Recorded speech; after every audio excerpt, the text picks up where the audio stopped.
Assalamualaikum warahmatullahi wabarakatuh. Bismillahirrahmanirrahim. Very good evening. I'm Haji Kartini Dewi Abdullah.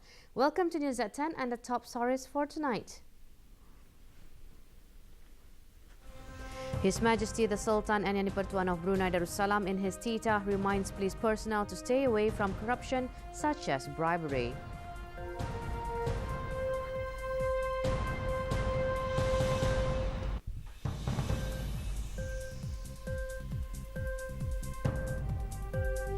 His Royal Highness the Crown Prince consents to receive in separate audiences the Secretary of the Communist Party of China CPC of Guangxi Committee and Chairman of the Standing Committee of Guangxi People's Congress and the World Health Organization Regional Director for the Western Pacific. Police personnel must distance themselves from corrupt practices such as bribery. Instead, they should wage a tenacious war against the said crime. His Majesty Sultan Haji Hassanal Bokiah, Muazzadin wa Daulah Ibni Al-Marhum Sultan Haji Omar Ali Saifuddin Sa'adul Khairuddin, the Sultan and Yani Pertuan of Brunei Darussalam, the Police Inspector General, made the Titah during a working visit to the Royal Brunei Police Force headquarters in Gadong this morning. The Titah focuses on bribery, which His Majesty related to police integrity. His Majesty firmly reminds police personnel not to be weak or be easily flattered or persuaded, especially to accept bribes meant to free offenders from the law. The monarch concluded the Titah with a clear call to relevant parties to ensure the just and proper process of the law and that not only bribe receivers but also bribers are brought justice. Upon arrival at the police headquarters, His Majesty was greeted by the Acting Commissioner of Police, Haji Muhammad Jami bin Haji Muhammad Shah Al Islam.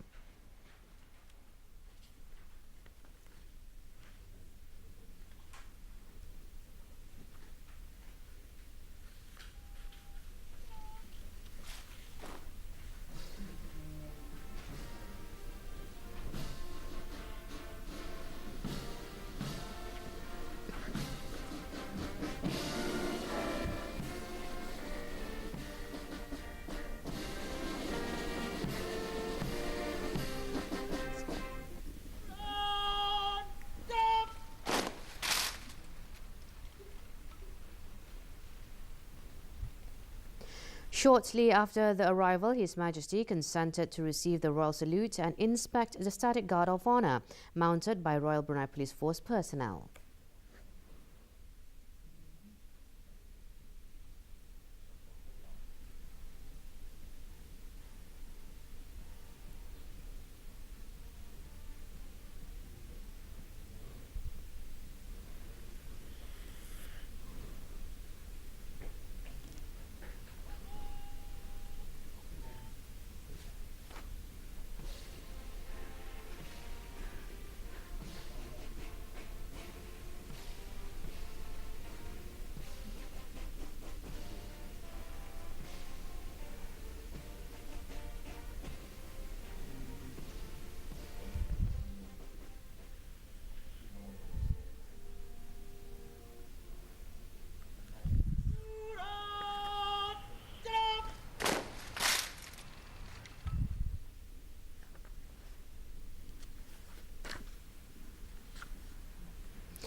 His Majesty was then invited to proceed to the banquet hall of the Royal Brunei Police Headquarters.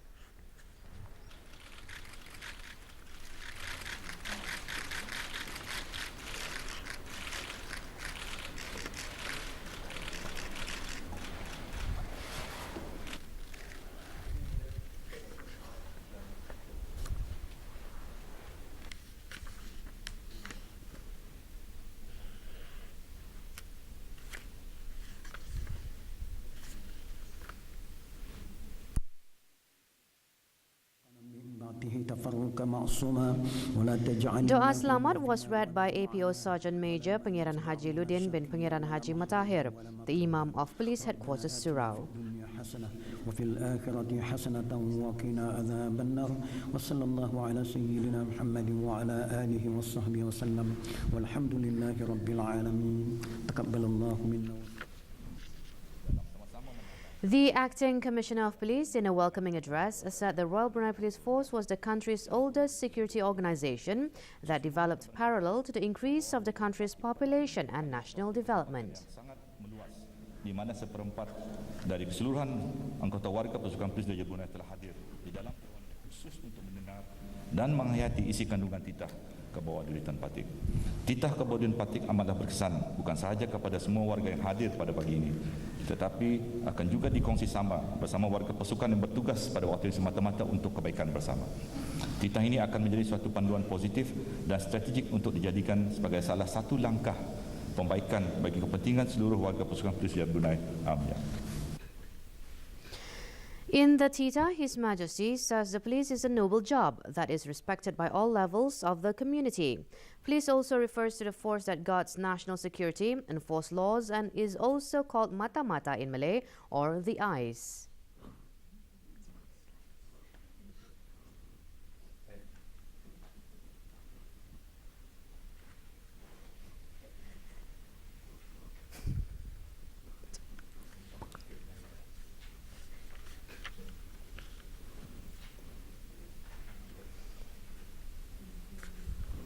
Polis tidak boleh lemah. Sikap dan pendirian mereka mesti kuat. Tidak boleh dirayu atau dipujuk-pujuk untuk mendapatkan simpati. Lebih-lebih lagi, penjawat polis sama sekali tidak boleh curang terhadap tugasnya. Bilakah seorang polis itu boleh dianggap curang? Macam-macam sebab seorang polis boleh dianggap curang, seperti tidak bersungguh-sungguh menjalankan tugas dalam makna mengabaikan tugas, atau apabila seorang polis melakukan perkara-perkara yang menyalahi undang-undang, padahal polis adalah penguatkuasa undang-undang itu. Ini sudah banyak berlaku, seperti polis menerima atau meminta suapan daripada pesalah-pesalah. Padahal pada awalnya polis telah bertindak betul dengan menahan pesalah-pesalah itu, tetapi sayang dengan tidak malu-malu mengubah pula pendirian mereka untuk menerima atau meminta suapan sebagai balasan bagi melepaskan pesalah daripada dibawa ke pengadilan, seperti terhadap pesalah-pesalah lalu lintas. Umpamanya, ada juga yang lebih mengaibkan, seperti polis melindungi pesalah-pesalah khalwat dengan menutupi kes tersebut dari dilaporkan sebaik-baik sahaja bersetuju menerima suapan daripada pesalah.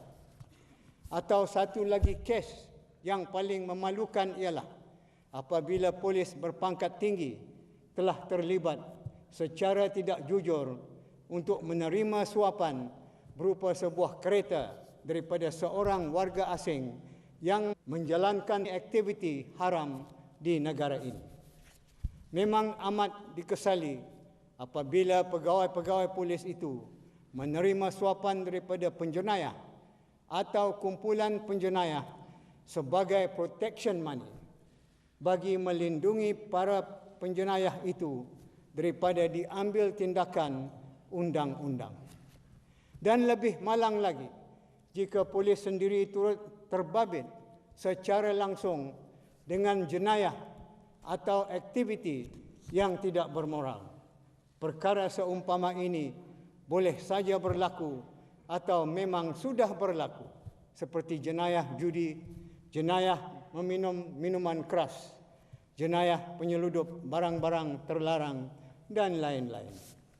Elemen-elemen jenayah seumpama ini, jika turut dilakukan oleh polis, maka ia akan melemahkan pasukan polis sendiri. Kita khawatir sindrom lemah ini memang sudah berlaku, menjangkiti pasukan polis kita. Buktinya dari statistik keadaan jenayah tahun 2014, sebanyak 6,824 jenayah telah direkodkan, tetapi cuma 1,228 atau 21% sahaja kes sahaja yang berjaya diselesaikan. Mana lagi baki sebanyak 5,596 kes yang tidak didengar ceritanya. Ini belum lagi mengenai kes-kes berat yang pihak polis belum lagi berjaya memberkas pelaku-pelakunya seperti kes-kes bunuh dan rompak. Kegagalan menangani kes-kes jenayah ini tidak syak lagi adalah kerana kelemahan jua, dan kelemahan itu tentu saja berpunca dari pelbagai sebab seperti anggota-anggota polis kurang cekap, tidak amanah, curang dan tidak berintegriti. Misalnya, kes-kes jenayah itu ada yang tidak dapat diselesaikan kerana barang-barang rampasan operasi seringkali dilaporkan hilang, sama ada disebabkan kecuaian atau mungkin juga kerana angkara tangan-tangan yang curang. Demikian juga, banyak kes jenayah tidak dapat diangkat ke mahkamah kerana fail-fail siasatan hilang. Mengapa dia hilang? Tidakkah mungkin ia sengaja dihilangkan untuk menghapuskan bahan-bahan bukti siasatan ataupun kerana kecuaian pegawai-pegawai penyiasat? Semua perkara yang disebutkan di atas adalah bukti wujudnya ketidakcekapan di samping kejadian membabitkan jenayah rasuah. Rasuah dalam bentuk benda dan rasuah dalam bentuk penyalahgunaan kuasa untuk kepentingan pribadi. Rasuah tidak syak lagi adalah berbahaya kepada negara. Disebabkan rasuah, jentera kerajaan boleh terganggu. Dan apabila jentera kerajaan terganggu, maka khidmat kepada rakyat pun akan tergendala. Dan apabila khidmat tergendala, maka kehidupan yang bahagia yang sekian lama kita nikmati pastinya akan bertukar jadi malapetaka. Kerana itulah, terhadap rasuah itu, agama kita adalah sangat mengutuknya. Allah Subhanahu wa taala telah melaknat pemberi dan penerima rasuah serta menjanjikan kepada mereka itu nerakanya. Oleh itu, janganlah latih diri mengamalkan rasuah, tetapi perangilah rasuah secara habis-habisan. Selamatkan bangsa dan negara dari rasuah. Rasuah adalah penyakit. Rasuah adalah pemusnah kebahagiaan. Mereka yang melakukan rasuah adalah penjenayah. Hukumlah mereka seadilnya. Menyebut tentang perasuah dihukum, beta suka mengingatkan supaya hukuman itu hendaklah adil. Rasuah biasanya dilakukan oleh dua pihak, penerima dan pemberi. Tetapi yang beta sering dapati dalam siaran-siaran, cuma penerima sahaja yang diseret ke pengadilan dan dihukum, sementara pemberinya pula tidak kedengaran. Adakah pemberi itu dilindungi kerana mereka misalnya bertindak memberikan maklumat bahawa mereka telah diminta atau dipaksa oleh si fulan supaya memberikan suapan, lalu dengan itu penerima pun diberkas, sementara si pemberi pula dilepaskan begitu saja kerana kita menganggap tindakan mereka memberi maklumat itu adalah satu jasa dalam bentuk kerjasama yang membolehkan mereka berhak untuk diberikan perlindungan. Kalau ini betul berlaku, maka tindakan melepaskan pemberi rasuah dan hanya menghukum penerima rasuah adalah satu tindakan berat sebelah yang tidak menepati prinsip keadilan, kerana apapun keadaan, penerima dan pemberi rasuah adalah sama-sama bersalah dan sama-sama dijanjikan dengan neraka Allah. Jadi beta berharap perkara ini akan mendapat perhatian sewajarnya dari pihak-pihak berkenaan mengenainya. His Majesty then consented to proceed to the Karma Setya conference room at the officers' mess of the police headquarters for a closed briefing session.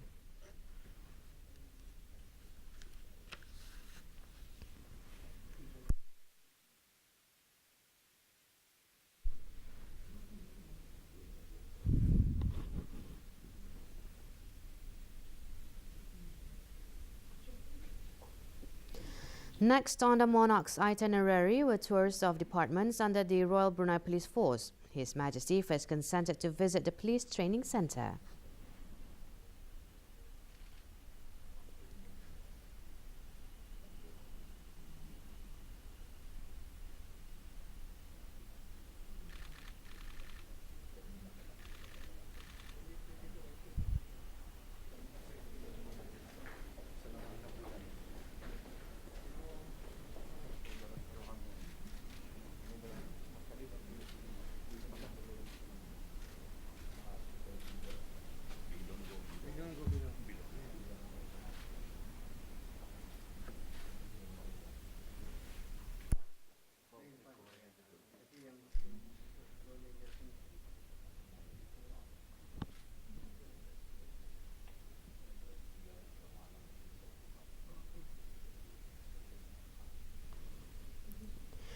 From the Police Training Centre, His Majesty consented to tour the Criminal Intelligence Department building. In line with current developments and demands, a number of legislations have been amended or gazetted, and this also required police personnel to upgrade their capabilities in learning and understanding the meaning and implementation of the laws.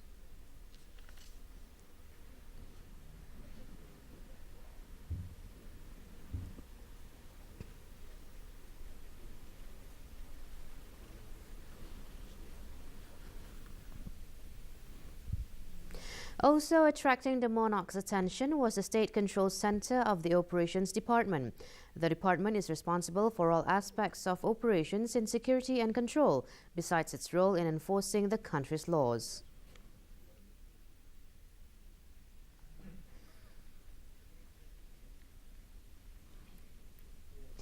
His Majesty then consented to tour the new police headquarters building in Gadong. Built on a 7.5 hectares site, the building, among other things, has a conference room, lecture hall, library and meeting room. The construction of the new facility is under the 9th National Development Plan RKN9 with a period of 2007-2012, in line with the Force's strategic plan on the accommodation of the Royal Brunei Police Force's needs and assets. His Majesty then consented to proceed to the Criminal Investigation Department building at Jalan Ong Somping in the capital. The department enforces law and order as well as conduct criminal investigations.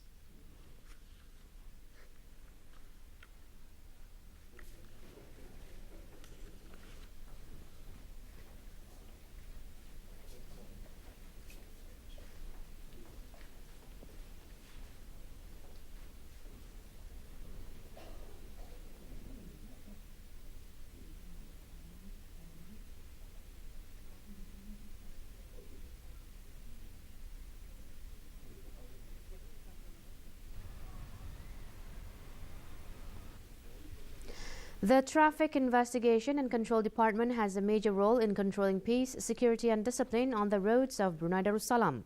With a vision to make Brunei's roads safe and a mission to enforce road laws and regulations, the department also plays a major role to ensure traffic movements are smooth and safe.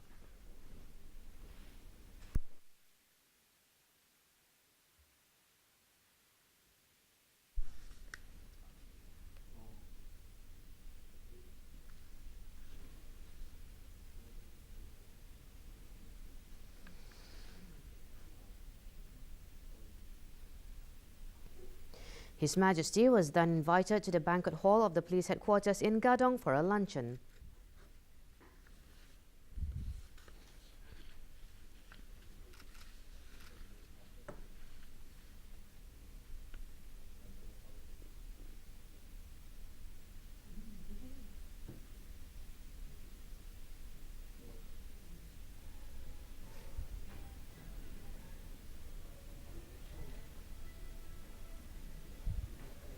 Before ending the visit, His Majesty consented to receive the Junjung Ziarah from Royal Brunei Police Force officers.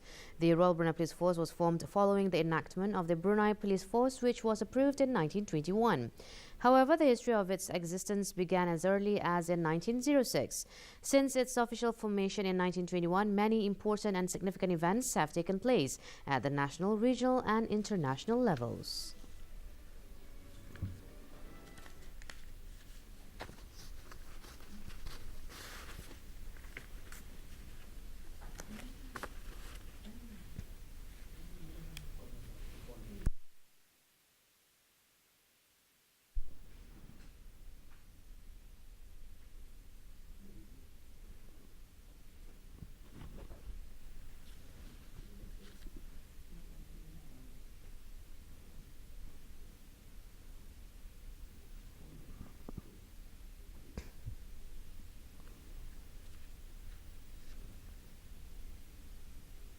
His Royal Highness Prince Haji Al-Muhtadi Billah Ibn His Majesty Sultan Haji Hassanal Bokiah Muazzadin Wad Dawlah, the Crown Prince and Senior Minister at the Prime Minister's office this morning, consented to receive in separate audiences the Secretary of the Communist Party of China (CPC) of Guangxi Zhuang Committee and Chairman of the Standing Committee of Guangxi Zhuang People's Congress and World Health Organization Regional Director for the Western Pacific. His Royal Highness the Crown Prince first consented to receive in audience His Excellency Peng Jinghua, the Secretary of the Communist Party of China (CPC) of Guangxi Zhuang Committee and Chairman of the Standing Committee of Guangxi Zhuang People's Congress. His Excellency is in the country to strengthen and improve technical, trade and investment cooperation between the two parties, especially in developing the halal and bio industries through the Brunei-Guangxi Economic Corridor. Also present was Yang Berhormat Pen Orang Kaya Sri Utama Datuk Sri Setia Awang Haji Yahya bin Begawan Mudim Datuk Paduka Haji Bakar, the Minister of Industry and Primary Resources.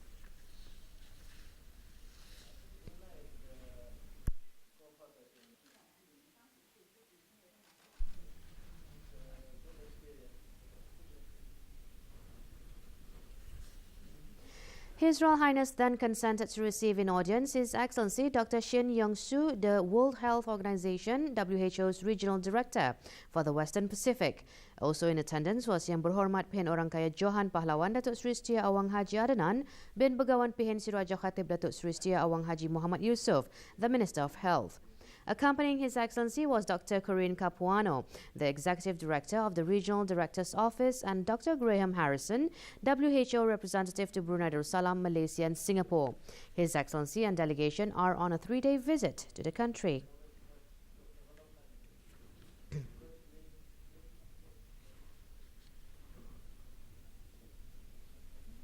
By monitoring measles cases, the country has not detected any cases of measles in more than 6 years.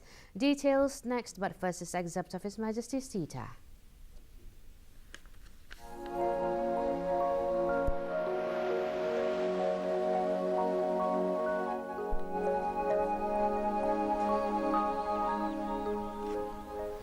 The Ministry of Health last night hosted the Regional Director for the Western Pacific region of the World Health Organization (WHO) at a dinner.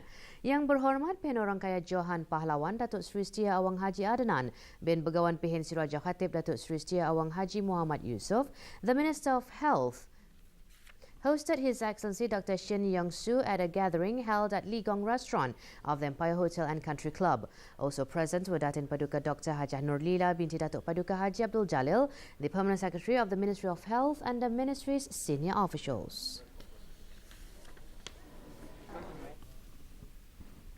Brunei Darussalam is committed towards the measles immunization program. By monitoring measles cases, the country has not detected any cases of measles in more than 6 years. This was stressed upon by the Yang Berhormat Pen Orang Kaya Johan Pahlawan, Datuk Sri Setia Awang Haji Adnan, the Minister of Health, this morning at the presentation of certificates for recognizing the achievement of measles elimination by Brunei Darussalam. The function took place at the Dewan Al-Afiyah Ministry of Health. Of our childhood disease prevention and control efforts, I would like Yang Berhormat Pihin continues to emphasize that the important role played by the public, especially parents, guardians and relevant stakeholders, is required in supporting and cooperating with the Ministry of Health towards sustaining the national immunization program, including ensuring that all children are vaccinated according to the national immunization schedule. This, according to the Minister of Health, is the best and cost-effective approach in preventing the infectious disease, apart from ensuring the next generation will lead a healthy and productive life to become valuable assets to the country. In preventing infectious diseases and also to ensure the presentation of certificates for the recognition of measles elimination achievement to the Minister of Health was officiated by His Excellency Dr. Shin Yong-soo, Regional Director for the West Pacific World Health Organization. With the declaration, the country joined several other countries in the region as countries which have succeeded in eliminating measles. Also present was Datin Paduka Dr. Hajah Nurlila binti Datuk Paduka Haji Abdul Jalil, the Permanent Secretary at the Ministry of Health. Including Western Pacific, are on track. The APAC Telecommunication and Information Working Group Strategic Plan APAC-TEL 2016-2020 was approved at the 10th APAC Ministerial Meeting on Telecommunication and Information APAC-TELMIN in Kuala Lumpur, Malaysia. The Strategic Action Plan aims to expand the allied economic and social benefits with the wise usage of ICT. The area of priority include developing and supporting ICT innovation to enhance infrastructure investment, interconnectivity and productive and innovative support of ICT usage in line with technological trends.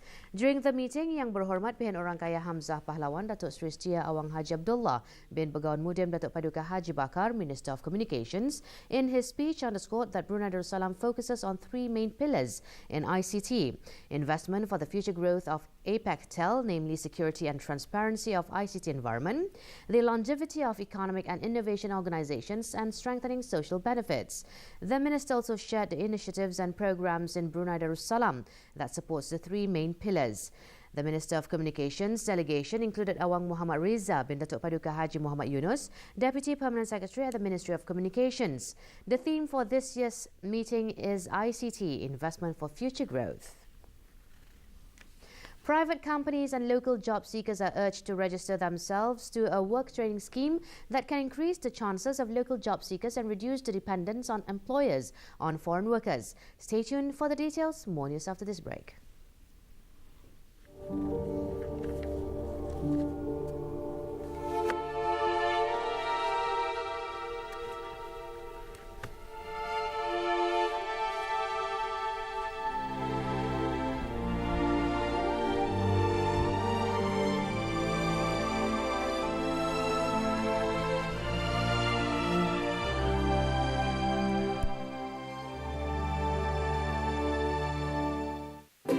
With Pizza Hut's brand new Big Indulgence box, you get one regular indulgence pan pizza edged with a golden ring of cheesy goodness, topped off with our 3-blend taste of Italy cheese, then spring rolls of your choice, crispy southern fried chicken, baked mac and cheese sprinkled with crunchy breadcrumbs, and a tiramisu that will lift you up into dessert heaven for just $34.90. It's the ultimate indulgence feast, only from Pizza Hut, Brunei's #1 choice. We've been conditioned to accept less and less in the name of style and sophistication. But to us, less isn't more. More is more. Abundant space, available leading-edge technology, impeccable design, and more than you've come to expect from a luxury vehicle. The Lexus ES350 and EPA-estimated 40 mpg ES Hybrid. This is the pursuit of perfection. Wow, prawn again?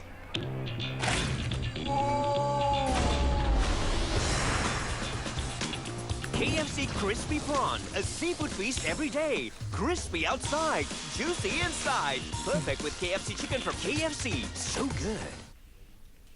Welcome back. The Ministry of Industry and Primary Resources held a two-way discussion with the official delegation from the Guangxi region of the People's Republic of China in its visit to the country. The meeting was held this morning at the Empire Hotel and Country Club in Jurudong. The delegation arrived in the country yesterday for a 3-day visit. Yang Berhormat Pilihan Rangkaian Seri Utama Datuk Seri Setia Awang Haji Yahya, the Minister of Industry and Primary Resources, in his speech said that the Brunei-Guangxi Corridor has become a platform to implement several proposed projects and programs. Yang Berhormat Pilihan added that the Ministry will continue to carry out visits, demonstrations and evaluations on several integrated projects and cooperation that have been identified. The roles and responsibilities of the Prisons Department are constantly changing and becoming more complex as the department not only deals with offenders sentenced for civil crime, but also offenders of the Sharia Penal Code order. The Deputy Minister of Home Affairs said that the Prisons Department have shown visible progress and achievements in line with the strategic planning of the Ministry of Home Affairs in reintegrating ex-offenders towards a more successful future and identity. Yang dimuliakan Pilihan Datuk Laila Raja, Retired Major General Datuk Paduka Sri Haji Awang Halbi bin Haji Muhammad Yusof said this during a parade ceremony in conjunction with 61 years of establishment of the Prisons Department. Jabatan Penjara dalam usaha terkininya mewujudkan program prabebas dan perkhidmatan seliaan atau pengawasan lanjutan yang diaptake bagi bekas-bekas penghuni yang telah dibebaskan sebagai program sokongan atau lanjutan daripada program pemulihan yang sedia ada, yakni NK di dalam penjara yang insya-Allah akan dapat membantu proses pengintegrasian semula bekas penghuni ke arah hala tuju masa depan dan jati diri yang lebih berjaya, khususnya dalam bidang keusahawanan, adalah merupakan satu inisiatif yang sangat baik. Yang dimuliakan Pilihan inspected a guard which comprised of the Prisons Training Centre's parade commanding officer and teams.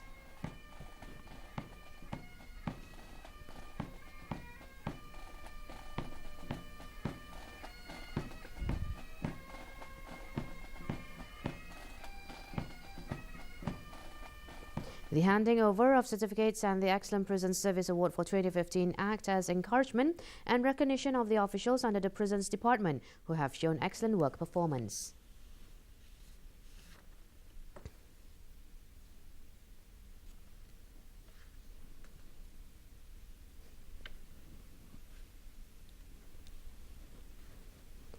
The event was followed by a foundation-laying ceremony for the Phase 3 of the Maraburung Prison at the project's construction site. The Phase 3 of the Maraburung Prison is a project under 10th National Development Plan, costing more than $15 million. Youth is an important national asset that can spearhead the country's future leadership and have a role to play in the development of the country, as well as being able to shape a community, race and nation. Datin Paduka Haji Adina binti Haji Othman, the Deputy Minister of Culture, Youth and Sports, said that quality youths equipped with knowledge, skills and a commendable character will be able to be human resources that the country can rely upon in the future. The Deputy Minister said this during a gathering for Blight District Youths 2015 this morning.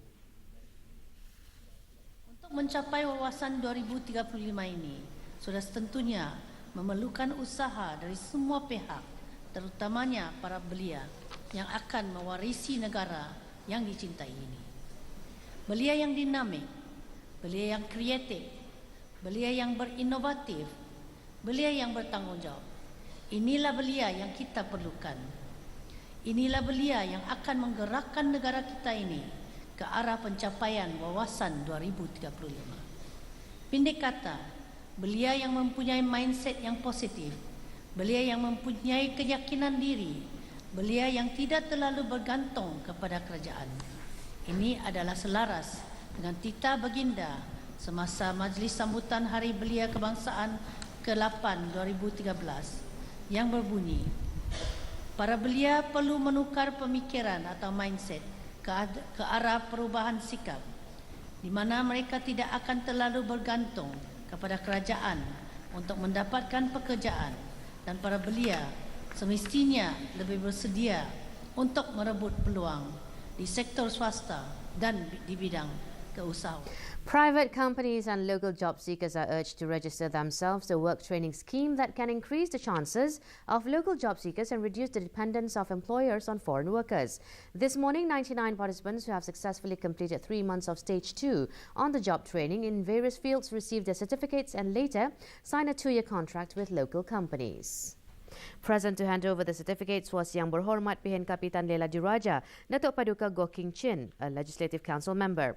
The participants will be entitled to various facilities like a motivation allowance of $250, which will be given in stages, while their TAP and SCP contributions will be paid for by the employers in the first year of employment. The event ran concurrently with the freeway signing ceremony involving the APTK, which was represented by Awang Haji Sharul Jeffrey bin Datuk Paduka Haji Ibrahim, the acting head of APTK, representatives from 20 different private companies, as well as the participants of the on-the-job training scheme. Delegations from the Secretary of the China Communist Party CPC for the Guangxi Zhuang Committee and the Chairman of the Standing Committee of the Guangxi Zhuang People's Congress are currently in the country for a 3-day visit. His Excellency Peng Qinghua arrived in the country yesterday afternoon. Present at the Brunei International Airport in Barakas were Dayang Hajah Nur Mahsuria Hayati, binti Pihen Jawatan Dalam Sri Maharaja Datuk Sri Utama Dr. Awang Haji Muhammad Jamil Al-Sufri, the Permanent Secretary of the Ministry of Industry and Primary Resources, and Dayang Hajah Hasnah binti Ibrahim and Awang Haji Khairuddin bin Haji Abdul Hamid, the Deputy Permanent Secretaries of the Ministry of Industry and Primary Resources. To end the bulletins, let's look at these sayings of Sayyidina Ali Karamallahu Wajha. If you feel tired due to performing good deeds, verily the tiredness will vanish and the good deeds will continue to be maintained. And if you are having fun performing sinful acts, thus verily will the fun vanish and the sins will continue to be permanent. This has been News at 10. Have a pleasant week ahead and good night. Assalamualaikum warahmatullahi wabarakatuh.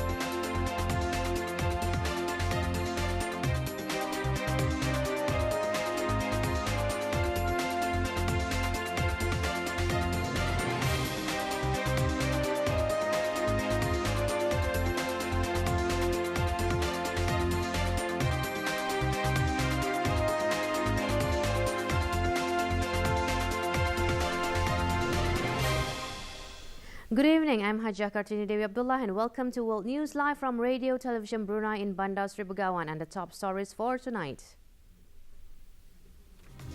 Iran nuclear negotiations enter their crucial final day to agree on the outlines of a potentially historic deal with Iran to cut back its nuclear ambitions.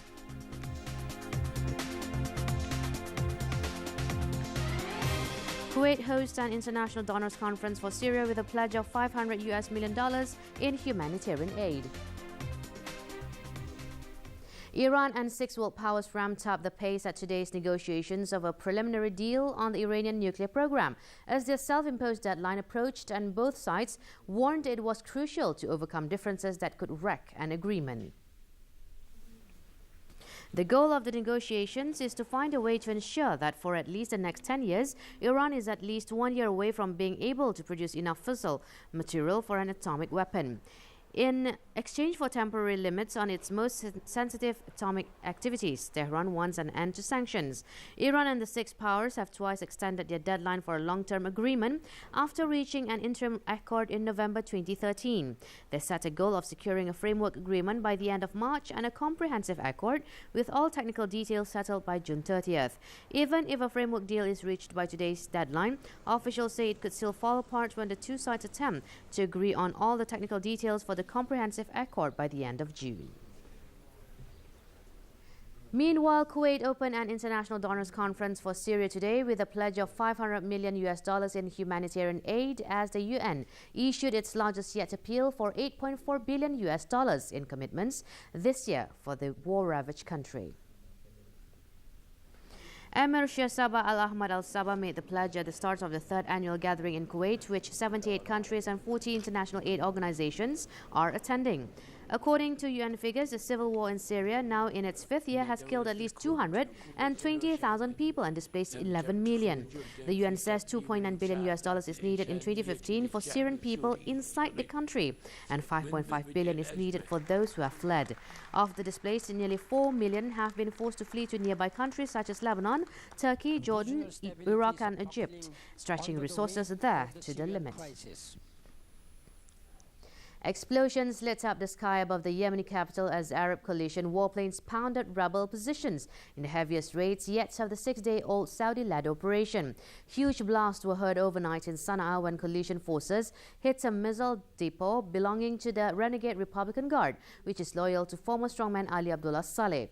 Besides the air campaign, Saudi Arabia also imposed a naval blockade of Yemeni ports to prevent its rebels from rearming. The missile depot blast rocked the southwestern district of Sana'a, and flames billowing from the site were seen by residents across most of the city. At least 9 of Yemen's 21 provinces have been targeted by airstrikes, preventing the rebels known as Houthis from reaching Aden, the former capital of the once independent south, where President Abd Rabbu Mansur Hadi declared a temporary capital after fleeing rebel-controlled Sana'a. The move to block ports appeared aimed at preventing the rebels from rearming and comes after the coalition achieved full control of the skies and bombed a number of rebel-held airports. Meanwhile, both the Arab coalition and Houthi rebels have blamed each other for the death of dozens of people at a camp for displaced people hit by Saudi-led airstrikes in northwest Yemen yesterday. The Saudi military said the kingdom was seeking clarification on the incident.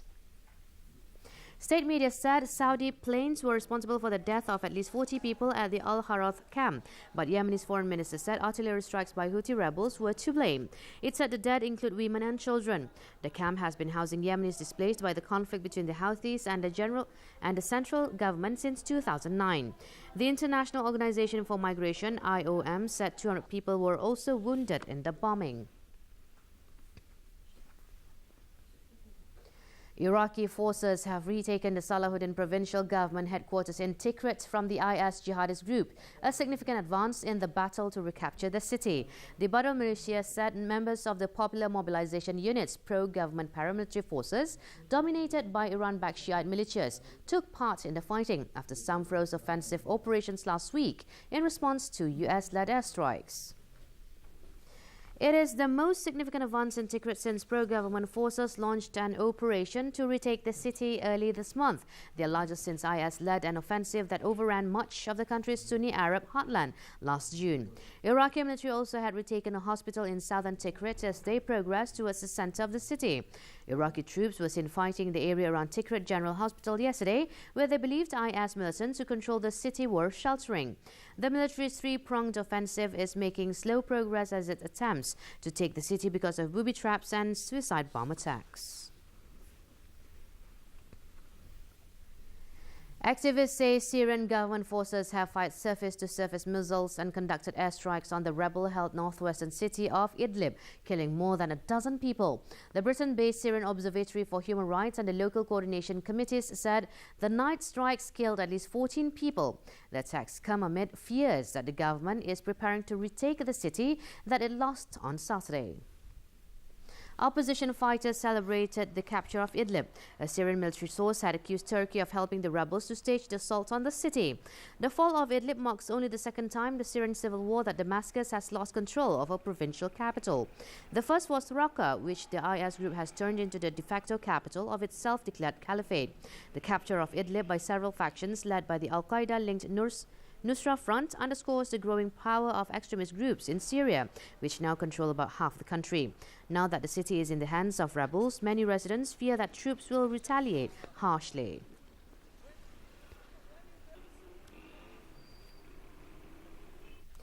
Thousands of workers at a major factory in southern Vietnam went on strike on the 5th day today to protest over social insurance cover, in rare show of labor unrest in a country positioning itself as a future Asian manufacturing powerhouse. The employees are disgruntled about a social insurance law taking effect from 2016, which restricts the scope of entitlements for a lump sum payment if they leave.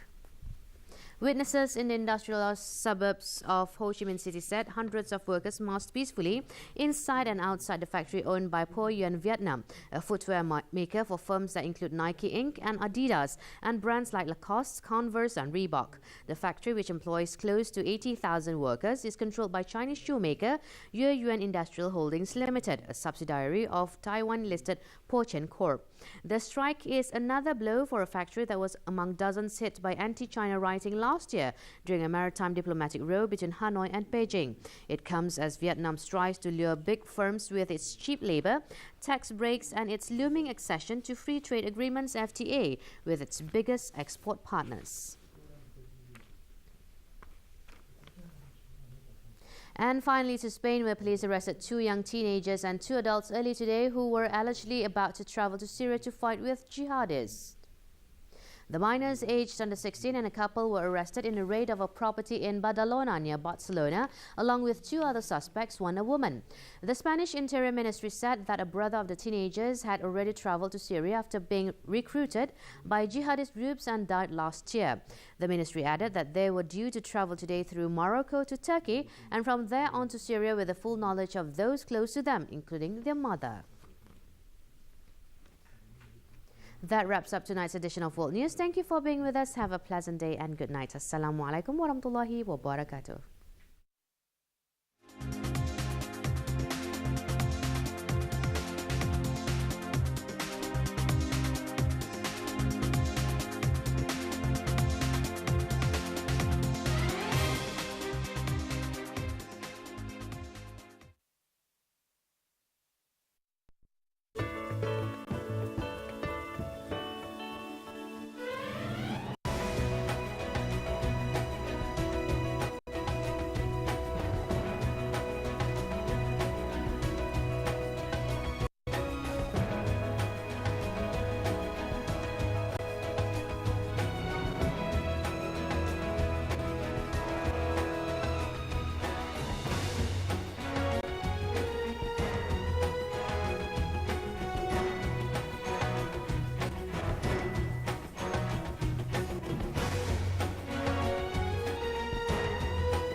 Seakan-akan naga yang mudah marah, Sungai Mekong mengalir berliku-liku menembusi pergunungan Tibet.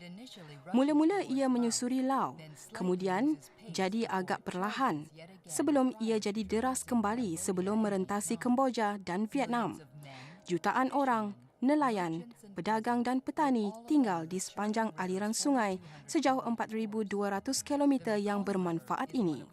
Sungai Mekong, salah satu dari sungai bermanfaat yang masih ada di dunia ini. Pada masa yang sama, ia dinilai tinggi dirosakkan dan disanjung. Warga Laos menganggap Sungai Mekong sebagai rahim sungai. Me Nam Kong. Ia dikenali oleh warga Kemboja sebagai Tonle Tom yang bermaksud sungai besar. Tonle Sap dianggap sebagai hati Sungai Mekong. Malah ia tasik air tawar terbesar di Asia, yang terbesar sehingga pertengahan Kemboja. Tonle Sap berhubung dengan Sungai Mekong melalui sungai kecil yang mengaitkannya dekat dengan ibu kota negara itu, Phnom Penh. Tasik ini bagaikan memiliki dunianya sendiri. Tahan daripada aliran sungai dan banjir, Sungai Mekong melimpar keluar dari batasan tasik ini, membanjiri hutan sekeliling, sawah padi dan tanah datar. Ia faedah tambahan kepada ratusan spesies ikan, burung, reptilia, serangga dan tanaman yang tumbuh di dalam ekosistem yang kelihatan biasa saja. People live on the lake as well by integrating themselves and blending in the background of this.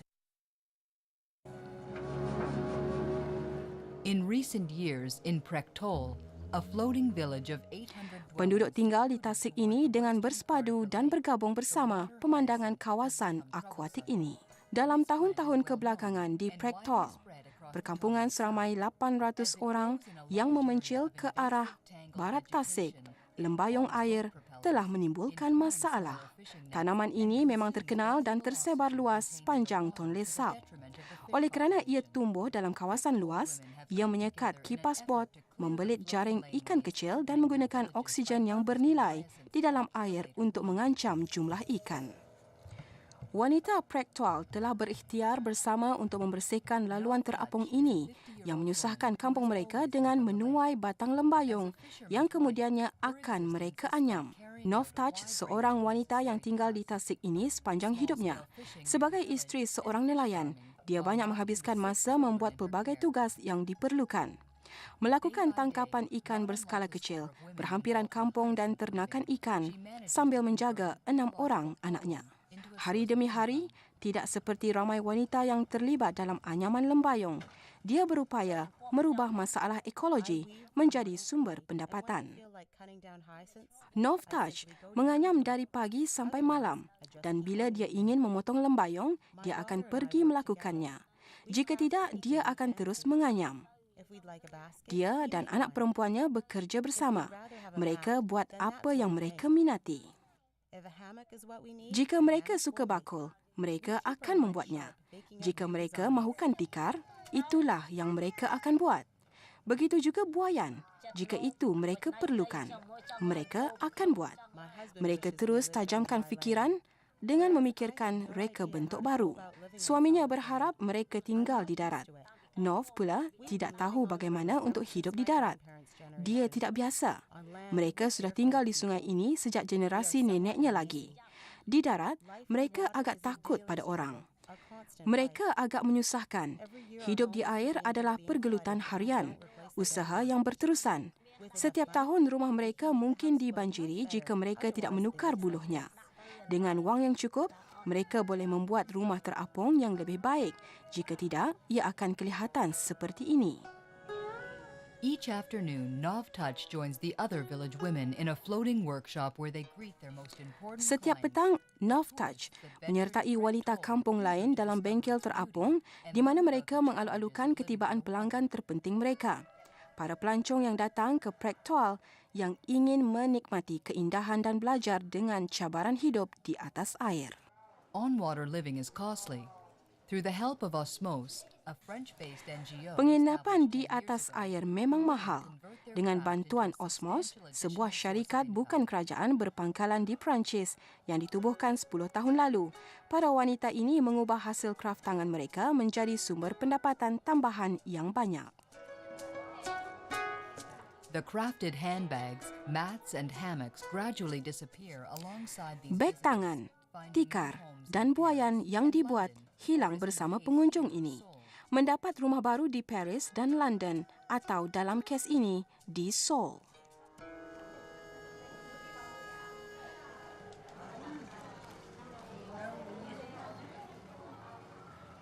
Contrary to the serene facade portrayed, The aquatic lives of Nov Touch. Bertentangan dengan suasana indah yang ditampilkan, kehidupan air Nov Touch dan anak-anak bukanlah sesuatu yang santai. Tasik Tonle Sap yang luas ini bukanlah sumber makanan yang dapat diduga. Tinggal di atas air adalah cabaran besar buat manusia. Tak kira terapung atau berehat di atas pancang, rumah mereka berayun mengikut irama air yang mengalir.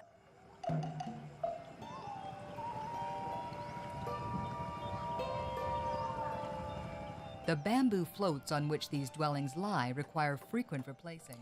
Buluh terapung yang menempatkan rumah ini perlu sering ditukar. Separate and sink in periods of blustery winds. Ada kalanya ia terpisah dan tenggelam sewaktu angin kencang. Amid the village riverways, the hustle and bustle of the service station. Di kalangan laluan sungai kampung ini, kesibukan stesen perkhidmatan, kedai runcit, taman terapung kecil dan pengangkutan anak murid beroperasi tidak kira menggunakan pendayung, motor atau sekadar apungan.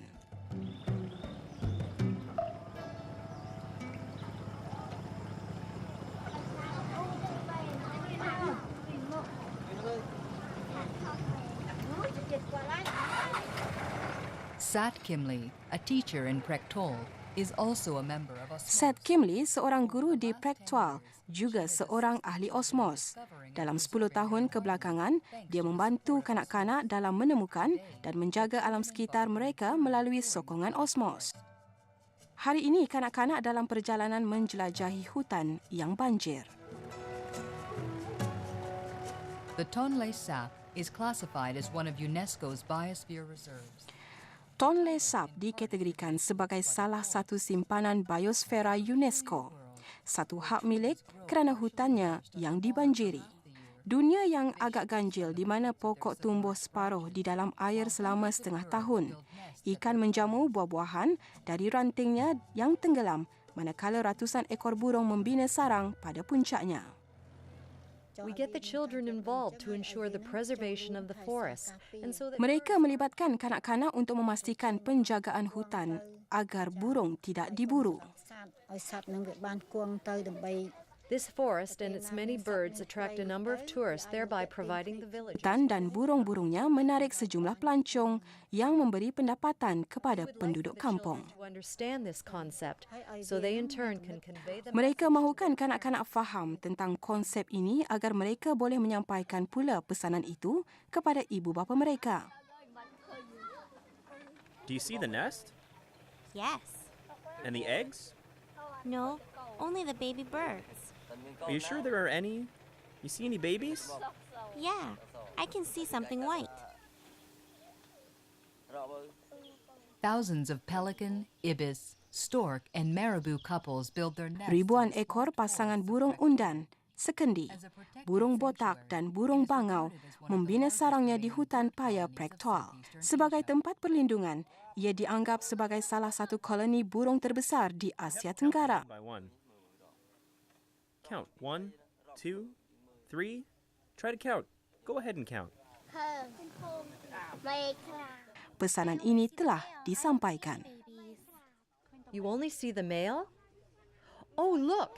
Usaha penjagaan ini telah membuat meningkatnya jumlah bagi setengah spesies yang terancam. See the male, no babies.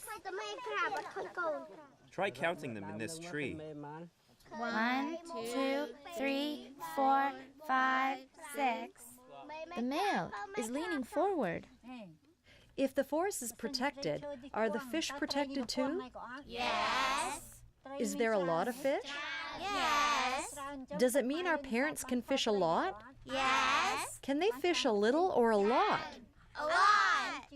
If there are lots, how's the standard of living? It's comfortable. Preserving nature is important for all of us. Yes. The message is conveyed.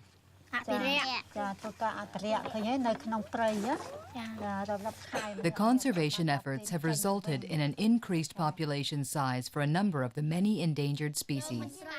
We must not throw garbage in the water. Must not let our parents cut down trees or shoot birds.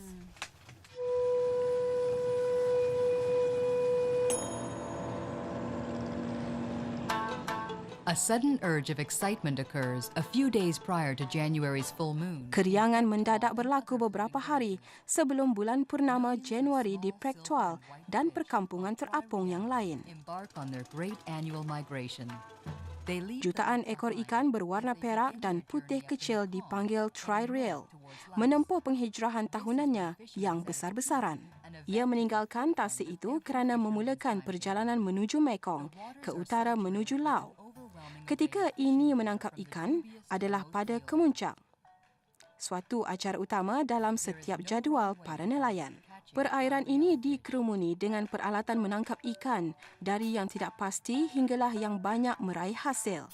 Tiada cara yang salah untuk menangkap ikan tri-rail. Eric Baran is a French biologist who has been diligently working on the Mekong. Eric Baran, pakar biologi Perancis yang bekerja tanpa henti di Mekong selama 10 tahun kebelakangan bagi pihak World Fish, sebuah persatuan antarabangsa yang bertujuan untuk memerangi kemiskinan dan kebuluran melalui perikanan yang lebih baik.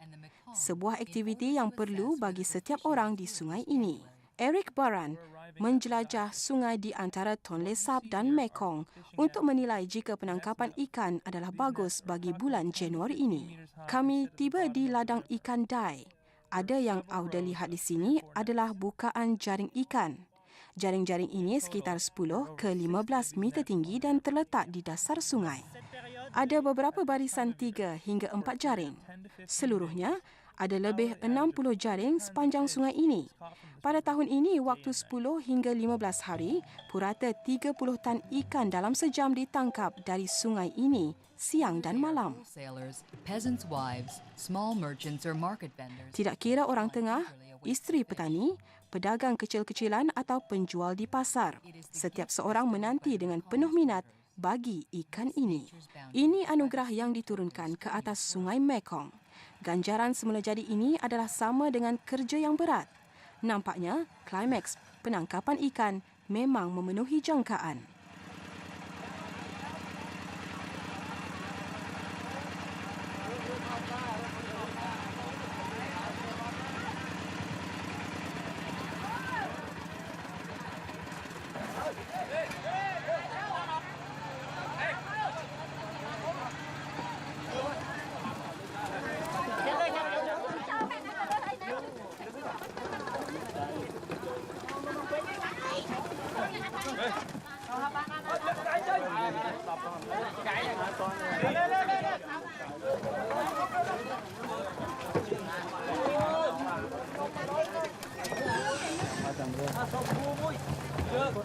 It appears as though the anticipated fishing climax has lived up to the expectations. Eric Baran is going to observe another fishery. This is a crucial time to determine the state of fisheries. Eric Baran akan memerhatikan satu lagi ladang ikan. Inilah waktu penting untuk memastikan keadaan ladang ikan untuk tahun berikutnya memandangkan jumlah ikan yang ditangkap